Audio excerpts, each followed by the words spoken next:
If I edit this block below He me, has to know. I will fall right on top of him, and I have to switch to my shotgun mid-air, try to strafe, and hit him in the head. Yeah. Okay. Here we go. Come on, baby. Come on. I got it! I fucking got it! I got it! The clip you just watched is one of the first ever clips to go viral from Fortnite. Many people first saw this clip, and this is what really started everything else. The date was September 26, 2017. You rush home from school to go on YouTube to watch your favorite YouTubers, but instead you see the YouTube recommended page flooded with this brand new game called Fortnite. So you check some of these videos and you're just so impressed by looking at some of these clips like this. He's running, he's like, fuck this! Yes! Oh my god. Oh my. Yeah, fuck that up. God damn it, dude. That fucking fence, man! Fuck! Ah! If that fucking fence wasn't there, dude. You want to run a couple of games of Disarreal after this? Or you only want to play Fortnite? Disarreal? Yeah, this a real big dick for your ass. Oh, I saw it coming. Anthony's 2 down already, man.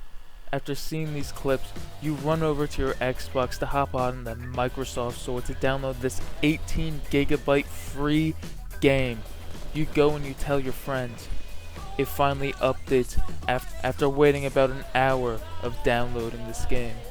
You hop on and you're greeted with this.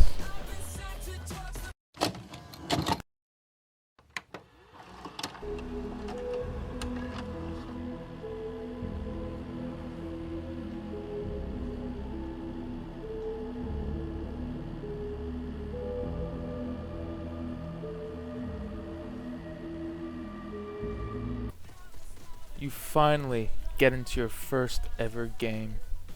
You drop down. You have no clue what you're doing, but you open up your first chest and you find the elusive golden scar. You finally think you're gonna have a win in the bag as your first ever game. But then as soon as you joined, you hear footsteps. And boom, you just got double pumped in the face and now you're dead. You're back in the lobby where you started. And this is where it all began for many people. This is a tribute to Fortnite. Fortnite has always had a special place in my heart, but as more and more seasons come, the more and more distant that place becomes. I remember when it was only Season 0, when there were no sweats, but only people just there to have fun. I remember trying to win to get the Covenant plain umbrella so everyone in the lobby knows that you've won a game. I remember helping my friends get their first wins so they could also get that umbrella.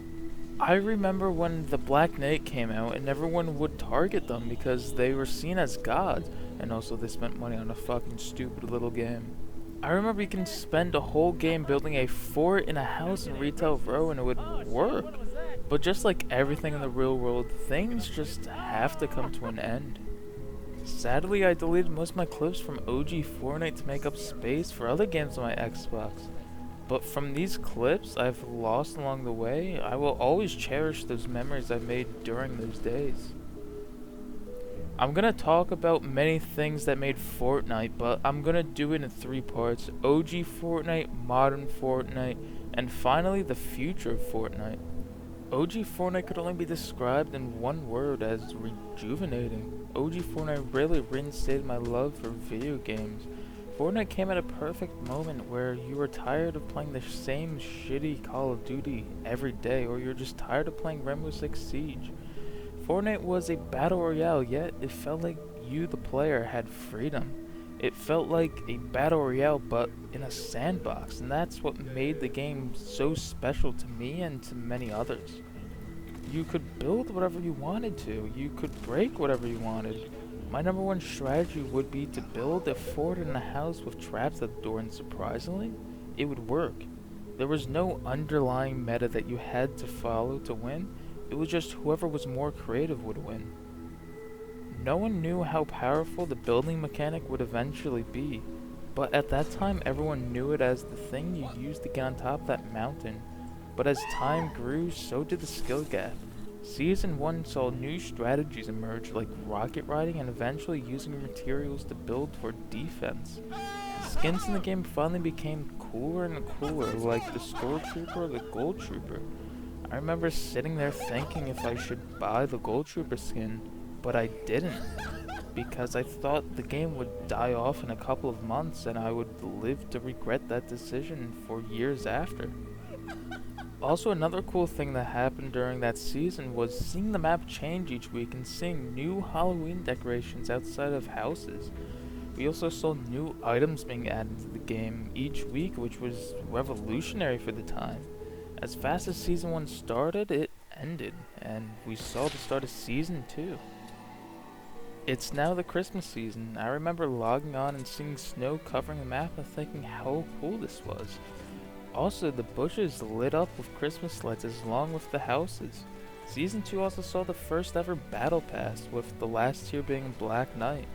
The Black Knight players were seen as gods in the eyes of many. They were seen as the best players in the game, and when you killed one, you got an amazing sense of satisfaction. Also, they added brand new locations into the map like Tilted Towers. But once again, the season went by fast. Now it was Season 3. A new Battle Pass which was fire and probably one of the best ones so far. In Season 3, the sweat started to merge as the pro scene started to pop up slowly. Yet, the content kept flowing, which kept the casuals playing. While the fun lasted, Season 4 kinda died off and led to the start of Season 5, which was the best season for content and fun things to do by miles. You could play real golf in the game, you could drive around the map in a golf carts, or you could play other games like basketball. But with all of that, and the new drum gun, the sweats were everywhere, and there seemed to be no escape, and with the new playground mode, people got better, faster, and the skill gap tripled. And with that, I left the game. Until Season 8-9, which was the World Cup season, new maps like the futuristic one were in, new cars like the Hamster Ball, and also the new ranked mode. I was grinding ranked and ended up becoming a sweat and getting into Champion League where the best of the best players played. I became someone I never wanted to become, a sweat, and as Season 11 rolled around, and they completely changed the map into futuristic and changed the rank system into higher points percentage, which I didn't like, so I left the game. Chapter 2 finally rolled around and I saw a new map and I thought I'd give it another go at Fortnite. I explored the map, but there was a lag of content which made me quit immediately. Season 2.2 came out and I was in the midst of the pandemic. I had lots of free time on my hands, so I decided to play. It had a new landing spot in the middle of the map called the Agency, which was like Tilted Towers, but it had AI inside, and if you killed everyone you could open a vault with god tier loot. It was a gamble and I liked that. It was fun. It was like landing at Tilted again. But then I found a new location better than that, the Grotto. It was all underground, close quarters combat with less people, but also had a vault. But if you won the Grotto, you would get a mythic minigun. During the season I started to grind the rank mode again and started to play in cash cups. Our strategy was to win the Grotto, get 2 heavy snipers and 2 miniguns and terrorize the game by killing people who were boxed up. Once we got a 30+ kill game with that strat, and it almost made money in the cash cup, but we were 1 singular point away from getting the money. Placed in top 50 in NA East out of tens of thousands who were also trying to do the same. The season ended and the next season arose over the horizon that flooded the map. The gameplay was ruined and that gamble was gone, and once again I left. It's now chapter 3 and the season's just different. There are now animals and cars and other things with new guns. Everyone knows how to build a 100-story building whenever they get shot at, but then they added the no build mode, which was nice, but it just wasn't the same. So once again, I left. We will never relive the moments of OG Fortnite ever again, but we keep on trying to, and that's something we'll just have to learn over time. Fortnite keeps on trying to get that player base back, but when they come back, they realize it's not the same anymore. As the game progresses more and more, people keep on playing, and for the new players, it leaves a mark on them too, just like how OG Fortnite left a mark on us. Like I said at the beginning of the video, as more and more seasons come, the more and more distant that Fortnite becomes. But for the new player, that love for the game is still there, and that's the most important thing to remember.